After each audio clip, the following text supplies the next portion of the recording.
이 시간 우리 하나님 말씀을 먼저 함께 읽겠습니다. 시편 57편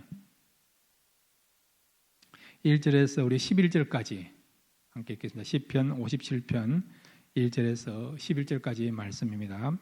하나님이여 내게 은혜를 베푸소서, 내게 은혜를 베푸소서. 내 영혼이 주께로 피하되 주의 날개 그늘 아래에서 이 재앙들이 지나가기까지 피하리이다. 내가 지존하신 하나님께 부르짖으며 곧 나를 위하여 모든 것을 이루시는 하나님께로다. 그가 하늘에서 보내사 나를 삼키려는 자의 비방에서 나를 구원하실지라. 셀라. 하나님이 그의 인자와 진리를 보내시리로다. 내 영혼이 사자들 가운데서 살며 내가 불사르는 자들 중에 누웠으니 곧 사람의 아들들 중에라. 그들의 이는 창과 핫살이요 그들의 혀는 날카로운 칼 같도다. 하나님이여 주는 하늘 위에 높이 들리시며 주의 영광이 온 세계 위에 높아지기를 원하나이다. 그들이 내 걸음을 막으려고 거물을 준비하였으니 내 영혼이 억울하도다. 그들이 내 앞에 웅덩이를 팠으나 자기들이 그 중에 빠졌도다. 셀라. 하나님이여 내 마음이 확정되었고 내 마음이 확정되었사오니 내가 노래하고 내가 찬송하리이다. 내 영광아 깰지어다. 비파야 수금아 깰지어다. 내가 새벽을 깨우리로다. 주여 내가 만민 중에서 주께 감사하며 문나라 중에서 주를 찬송하리이다. 무릇 주의 인자는 커서 하늘에 미치고 주의 진리는 궁창에 이르나이다.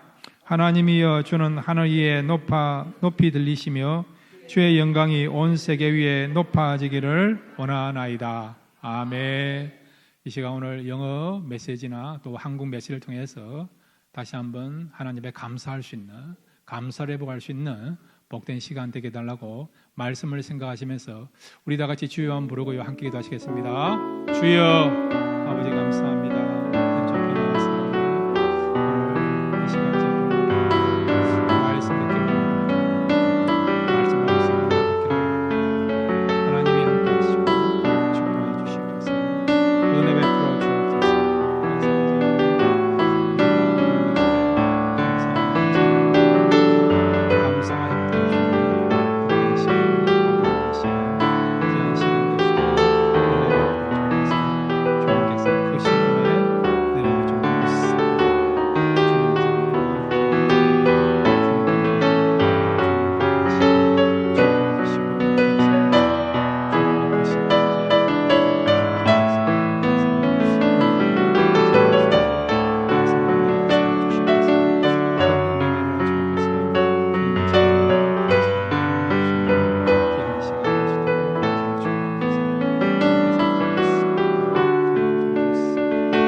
하나님 아버지 감사합니다. 이 시간 말씀 듣기를 원합니다.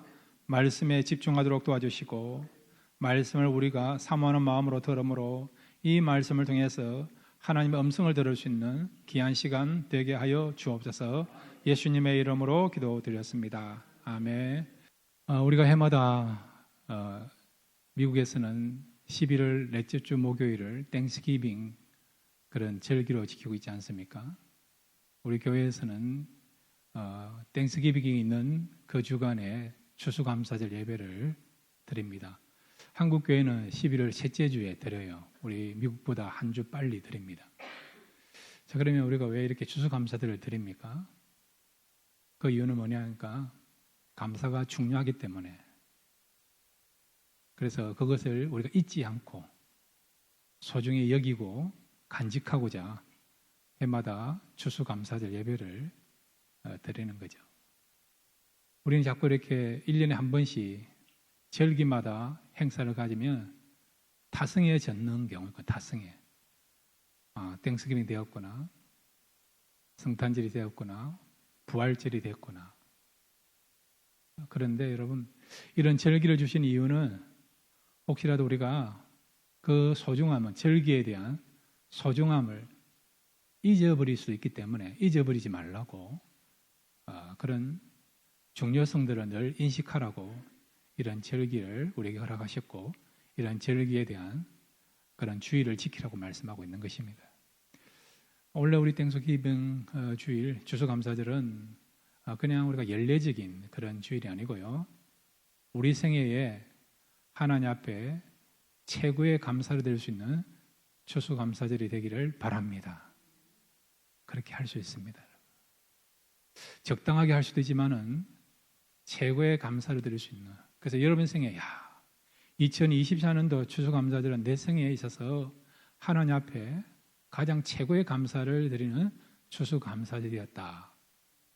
그렇게 기억 남을 수 있는 오늘 추수감사절 예배가 되고 또 이 시간 말씀 듣는 시간 되기를 바랍니다. 자, 그럼 어떻게 하면 우리가 최고의 감사를 드릴 수 있는 그런 추수감사를 드릴 수 있느냐? 오늘 세 가지를 함께 생각하겠습니다.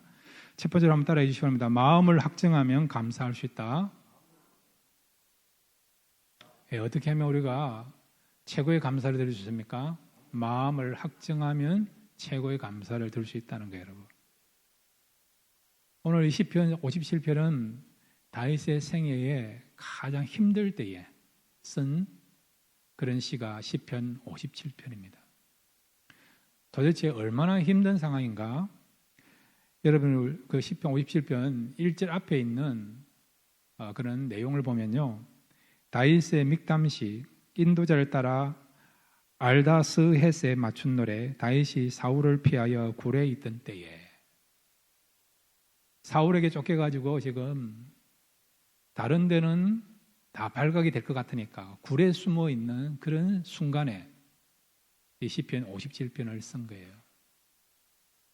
여러 가지 문헌에 의하면 아굴람이라는 굴 속에 지금 다윗이 그의 일행들과 함께 숨어 지내는 그런 가운데 이 시편 57편을 썼습니다. 굉장히 긴 시간을 지금 밖에 나가지 못하고 숨어서 지내는 그런 상황이에요, 여러분. 그러니까 얼마나 답답하고 두렵고 또 불안하겠습니까? 그래서 시편 57편 4절에 보시면 다윗의 심정을 이렇게 표현하고 있습니다. 시편 57편 4절입니다. 시작. 내 영혼이 사자들 가운데서 살며 내가 불사르는 자들 중에 누웠으니 곧 사람의 아들들 중이라. 그들의 이는 창과 화살이요 그들의 혀는 날카로운 칼 같도다. 아멘. 마치 내가 사자들 가운데 또 불사르는 자 가운데, 그 말은 불 가운데 내가 있다. 불 가운데. 사자 가운데 있으니까 당장 내가 잡혀서 죽을 것 같고, 불 사르는 자 가운데 있다는 것은 당장 불에 타 죽을 것 같다. 그런 위험천만한 가운데 지금 처해 있다는 것을 고백하고 있죠. 그 다음에 시편 57편 6절도 같이 읽겠습니다. 시작. 그들이 내 걸음을 막으려고 그물을 준비하였으니 내 영혼이 억울하도다. 그들이 내 앞에 웅덩이를 팠으나 자기들이 그 중에 빠졌도다. 셀라. 아멘. 마치 내가 지 안에 든 독처럼. 제 말이 맞습니까? 독 안에 든 지. 잘 이해하셔야 됩니다. 지금 독 안에 든 지처럼 완전히 지금 포위되어 있는 거예요.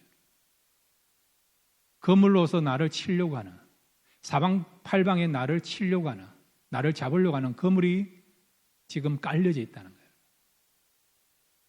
그러니까 지금 다윗은 영락없이 죽을 수밖에 없는 그런 위기를 만났다는 것을 이야기하고 있죠. 그러니까 여러분 정신적으로 얼마나 지금 불안하겠습니까? 영적으로 얼마나 지금 쇠잔하고 메말라 있겠습니까? 여러분 영이 힘들고 그 다음에 마음이 힘들면 몸도 힘들어. 몸도 이러고 영혼이 그래도 좀 살 것 같으면 몸이 힘들어도 견딜 수 있어요. 그런데 여러분 몸은 건강하더라도 영적으로나 마음적으로 여러분 힘들면 삶의 의미가 없습니다. 그런데 지금 다윗은요 영적으로 힘들고 마음적으로 힘들고 육체도 지금 힘들어져 있는, 살맛이 안 나는 그런 공포 가운데 살아가고 있죠. 그 어디에도 감사할 내용이 없는 거예요. 여러분만은 그런 상황이라면 이런 상황들을 어떻게 돌파하겠습니까? 그래서 다윗은 마음을 정하기 시작했습니다. 이렇게 있으면 내가 영으로 죽을 것 같고 마음도 힘들 것 같고 육체도 지금 세지 않을 것 같으니까 이러면 내가 완전히 죽을 것 같으니까 이것을 뛰어넘자. 이런 상황, 이런 환경을 뛰어넘자. 어떻게 뛰어넘느냐? 마음을 정한 거죠. 어떤 마음을 정했습니까? 7절입니다. 7절. 여러분들도 어려움을 겪을 때에 이런 마음을 가지고 마음을 정하시면 여러분 삶에 새로운 역사가 나타나게 될 줄 믿습니다. 7절 말씀입니다. 7절 시작. 하나님이여 내 마음이 확정되었고 내 마음이 확정되었으니 내가 노래하고 내가 찬송하리로다. 아멘. 사자 가운데 있고 불 가운데 있고 사방팔방에 거물이 쳐 있는 그런 가운데 있지만은 그럼에도 불구하고 이런 환경을 초월해서 내가 이제 하나님을 찬송하겠습니다. 감사하겠습니다. 기도하겠습니다. 마음을 확정하게 되게 된 거예요. 그랬더니 감사하게 되고 또 환경으로부터 벗어나게 되는 것을 보게 됩니다. 사랑하는 성도 여러분, 우리가 감사한다고 했을 때 조건을 이야기하자면 조건이에요. 조건이 충족되지 못하면 감사할 내용이 없지 않습니까? 그러나 여러분, 조건이 충족되지 아니해도 여러분이 원하는 대로 모든 스토리가 진행되지 아니한다 하더라도 조건을 떠나서 감사하시기를 바랍니다. 다윗처럼 지금 상황이 힘들고 불리한 환경 가운데 있다 하더라도 감사하시기를 바랍니다. 그러면 우리가 무엇 때문에 감사하셨습니까? 여러분이 살아있다는 것만 해도 감사하시기를 바랍니다. 하나님이 계신다는 그 자체에 감사하시기를 바랍니다. 그러면 여러분, 이것만 생각해도 우리가 얼마든지 어려운 환경들을 극복하면서 감사 생활하고 그 감사는 어떤 감사입니까? 최고의 감사를 하나님께 올려드릴 수 있는 그런 저와 여러분이 될 줄로 믿습니다. 두 번째로 여러분, 우리가 어떻게 하면 최고의 감사를 할 수 있습니까? 한번 따라해 주시기 바랍니다. 예배하고 찬양하며 감사할 수 있다. 예, 여러분이 예배하고 찬양하고 기도하면요, 불안한 마음들이 이제 바뀌어서 찬양하는 마음으로 찬양하는 입술로 진정으로 예배드리는 삶으로 바뀌게 될 줄로 믿습니다. 자, 7절, 8절, 9절 같이 읽겠습니다. 이것이 이제 하나씩 연결되는 건데 점진적으로 우리의 신앙이 나아가는 건데 시편 57편 7절, 8절, 9절 같이 읽겠습니다. 시작. 하나님이여 내 마음이 확정되었고 내 마음이 확정되었사오니 내가 노래하고 내가 찬송하리이다. 내 영광아 깰지어다. 비파와 수고마 깰지어다. 내가 새벽을 깨우리로다. 주여 내가 만민 중에서 주께 감사하며 문나라 중에서 주를 찬송하리로다. 아멘. 7절, 8절에 대한 결과가 9절이에요. 내가 지금 죽을 것 같은데, 삶의 의미가 없는데, 너무 우울한데, 이런 상황이라면 살 가치가 없는데, 그런 가운데도 어떻게 해요? 마음을 확정하여 하나님을 찬양하고 기도하고 감사하기 시작한 거죠.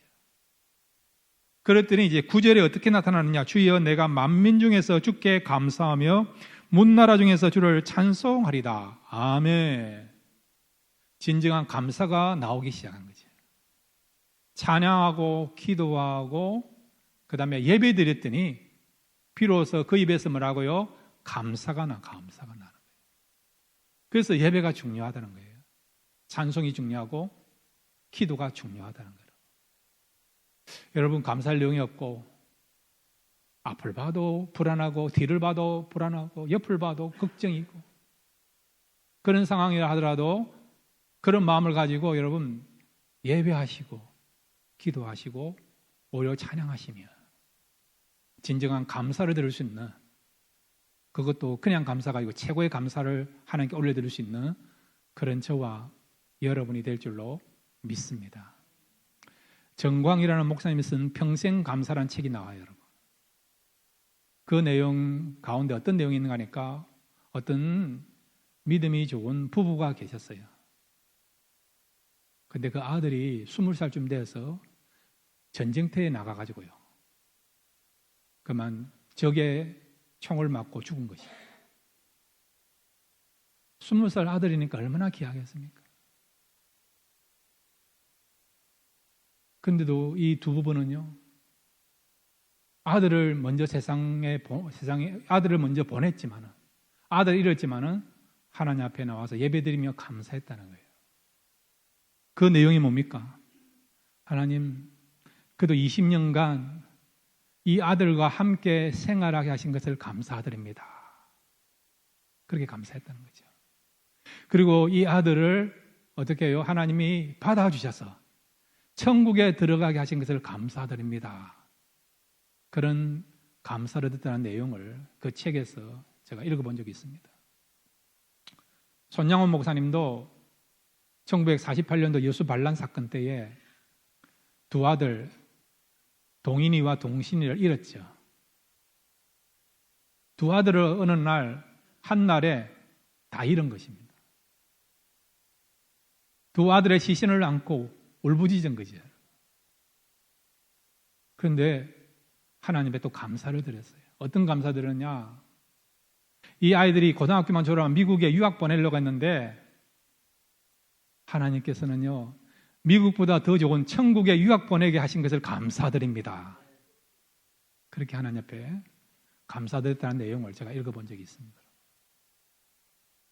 우리가 예배드리면요, 감사할 내용도 없지만은, 감사할 마음도 안 생기지만은 예배드리면 감사할 내용이 생겨요, 여러분. 다윗도 마찬가지죠. 지금 어디 감사할 내용이 있습니까? 얼마든지 불평과 원망을 토해낼 수 있는 거 아닙니까? 하나님, 그래도 내가 하나님 잘생겼는데 왜 이렇게 내가 사울에게 쫓겨서 지금 이렇게 힘든 생활을 해야 됩니까? 하나님이 살아계십니까? 원망과 불평할 수 있지 않습니까? 그럼에도 불구하고 다윗은 하나님께 나와서 예배하며 찬양하지 않습니까? 내 마음이 확정되었으니 내가 새벽을 깨우리로다. 비포와 소금아 깰지어다. 그렇게 하나님 앞에 예배드리고 찬양하고 기도하지 않습니까? 그랬더니 진정으로 감사하게 되는 것을 보게 되죠. 우리 근대적인 추수감사절의 기원은 1620년도에 영국에서 102명의 청교도인들이 메이플라워 배를 타고 미국으로 왔죠. 11월 달쯤 돼서 미국에 도착했습니다. 그런데 102명이 출발했는데 1년을 지나는 사이에 53명으로 줄어, 53명으로. 절반의 사람만 1년을 버티는 가운데서 살아남은 거죠.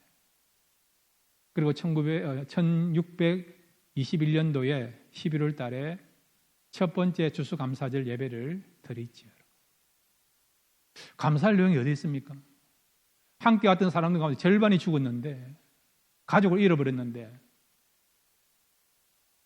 그들에게 주어진 것은 인디안들이 가르쳐준 농사법대로 농사를 지었는데 초라한 그 농작물을 올려드리면서 하나님께 감사 예배를 드렸죠. 근데 놀라운 것은 하나님께서 그 예배를 받아주셔서 하나님께서 그 미국을 얼마나 축복해 주셨습니까? 미국 역사가 이제 딱 400년 돼요. 400년, 여러분. 400년 된 역사를 갖고 있는 미국이 지금 얼마나 여러분 전 세계에 가장 강한 나라가 되었습니까? 가장 큰 영향력을 미치는 나라가 되었지 않습니까? 그 비결은 뭐냐? 비록 초라한 삶이지만 감사할 내용이 너무 빈약하지만은 그럼에도 불구하고 하나님께 예배드리면서 감사했더니 하나님이 그 감사 예배를 받으시고 크게 축복하셔서 미국이 이렇게 부강한 나라가 되게 된 겁니다, 여러분. 여러분, 조금만 생각하지 마세요. 하나님 앞에 감사드리는 진정한 예배를 드리면 예배를 통해서 진정한 감사를 하게 되고 그 예배를 받으시는 하나님은 우리에게 큰 축복과 큰 은혜를 우리에게 내려줄 줄로 믿습니다.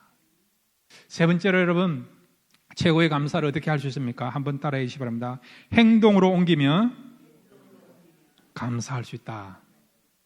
이 사실을 믿습니까? 예. 우리가 행동으로 옮기면요, 하나님 앞에 진정한 감사를 드릴 수 있습니다. 말로는 우리가 땡큐 이야기 많이 하죠. 감사 많이 하죠. 그거는 여러분 진정한 감사가 아니지 않습니까? 오늘 카리스윤 선생님 이야기도 땡스기빙 우리가 뭡니까? 베푸는 거랬지 않습니까? 기브, 예. 주는 걸 하지 않습니까? 예. 진정한 추수감사의 의미는 감사를 표현하는 거라고 하지 않습니까? 여러분, 감사는 말로만 하는 게 아니에요. 사랑도 마찬가지예요. 진정한 여러분, 감사는요, 표현하는 겁니다. 다윗은 하나님 앞에 감사를 올려드리면서, 감사를 고백하면서 어떻게 하느냐? 예배를 통해서 감사를 표현하고 있는 것을 보게 되죠. 기도를 통해서 감사를 표현하고 있는 것을 보게 됩니다. 자, 여러분, 우리 시편 57편 9절부터 11절까지 같이 읽을까요? 시편 57편 9절부터 11절입니다. 시작. 주여, 내가 만민 중에서 주께 감사하며 문 나라 중에서 주를 찬송하리이다. 무릇 주의 인자는 커서 하늘에 미치고 주의 진리는 궁창에 이르나이다. 하나님이여, 주는 하늘 위에 높이 들리시며 주의 영광이 온 세계 위에 높아지기를 원하나이다. 아멘. 다윗은 하나님께 감사하면서 어떻게 했느냐? 예배를 드리면서, 찬양하면서, 기도하면서 하나님의 이름을 높여드리면서 찬양하고 예배드리고 하나님의 이름을 선전하고 있는 것을 보게 되죠. 그래서 다윗은요, 그가 왕이 되고 나서 세 가지를 목표를 가지고 살아갔습니다. 이 목표는 나를 왕으로 삼으신 하나님, 사울의 칼날로부터, 블레셋의 칼날로부터, 나의 대적의 칼날로부터 보여주신 그 하나님의 감사하는 마음을 가지고요, 세 가지의 목표를 가지고 감사를 표현했습니다. 첫째는 뭐냐? 예루살렘 성을 정복하는 거예요. 성을 정복하는 목적은 뭐냐? 그 성에서 하나님께 마음껏 예배드리게 하여, 하나님이 제일 원하시고 기뻐하신 게 예배 아닙니까? 마음껏 성도들이 나와서 하나님 예배하게 하여 하나님은 그 예배를 받기를 원하시니까 그 목적 가지고 예루살렘 성을 정복하려고 했고, 하나님이 허락하셔서 예루살렘 성을 정복하게 됐고, 그 예루살렘 성이 여러분 성전의 터가 되고 지금도 여러분 전 세계 중심지에 있는 그런 성, 그런 도시가 예루살렘 아닙니까, 여러분? 두 번째, 다윗이 어떻게 감사를 표현했느냐? 바로 법궤를 이 예루살렘 성 안으로 가지고 오는 거예요. 법궤를 가져온 것은 말씀대로 살겠다, 말씀 중심으로 살겠다, 그런 마음을 가지고요, 법궤를 이 예루살렘 성 안으로 운반하게 되었죠. 하나님이 제일 원하는 것은 예배드리는 것뿐만 아니라 우리가 말씀대로 사는 거니까, 하나님 말씀 따라 사는 것을 원하니까 하나님의 은혜에 감사하는 마음을 가지고 법궤를 예루살렘 성 안에다가 운반하게 됐던 것이죠. 세 번째는 뭐냐? 성전을 짓기를 원했습니다. 왜? 내게 베푸르신 그 은혜가 너무 크니까, 나를 왕으로 삼아주시고 나를 푸른 초장으로 실마란 물가로 인도하시는 하나님을 생각하니까 너무 감사한 거예요, 여러분. 양측 있던 자기를 어떻게 하나님께서 그 백성을 다스리는 왕으로 삼아주셨는가? 전혀 자격이 안 되는 나를 어떻게 하나님께서 어여삐 여기주셔서 왕으로 위대한 백성의 지도자로 삼아주셨느냐? 하나님의 은혜로 되었으니까 너무 감사해서 하나님 앞에 성전을 지으려고 했는데, 근데 하나님은 뭐라고 이야기했습니까? 괜찮다, 나는 너의 마음은 받겠다, 오히려 내가 너를 위하여 집을 짓겠다면서 다윗과 그 후손의 왕위를 영원토록 보존하겠다 약속하지 않습니까? 그러니까 다윗은 자기는 좋은 궁에서 지내고 있는데 하나님은 초라한 그런 어떤 텐트 속에 갇혀 있다고 생각하니까 너무 마음이 안타까운 거죠. 그래서 하나님을 배려하는 마음을 가지고 하나님을 위해서 아름다운 성전을 지으려고 했던 것이죠. 사랑하는 성도 여러분, 감사는 표현하는 것입니다. 기도로 표현할 수 있고요, 예배드리면서 표현할 수 있고, 마음으로 표현할 수 있고, 또 하나님의 거룩한 뜻을 이루어가면서 하나님 앞에 감사를 표현할 수 있습니다. 하나님은 우리가 감사드릴 때에 최고의 감사하기 원합니다. 최고의 감사를 표현하기를 원합니다. 우리가 하나님 앞에 감사를 표현하시면 하나님은 우리에게 큰 은혜와 축복을 보여줄 줄로 믿습니다. 우리가 드린 것보다 더 하나님께서 풍성하게 우리에게 부어주시고 채워주시고 축복해 주실 줄로 믿습니다. 시편 50편 23절을 읽고 말씀을 마무리합니다. 시편 50편 23절입니다. 시작. 감사로 제사를 드린 자가 나를 영화롭게 하나니 그의 행위를 옳게 하는 자에게 내가 하나님의 구원을 보이리라. 아멘. 감사로 제사 드리는 자가, 하나님 앞에 진정한 예배를 통해서 감사를 표현한 자가 나를 영화롭게 한다는 거예요. 우리 남은 생에 하나님께 베푸신 그 은혜를 기억하셔서 감사를 표현함으로 더 큰 축복과 더 큰 은혜 받으면서 더 하나님 앞에 더 감사할 수 있는, 감사의 대가가 되시고 최고의 감사를 드릴 수 있는 저와 여러분 되시기를 주님의 이름으로 축원드립니다.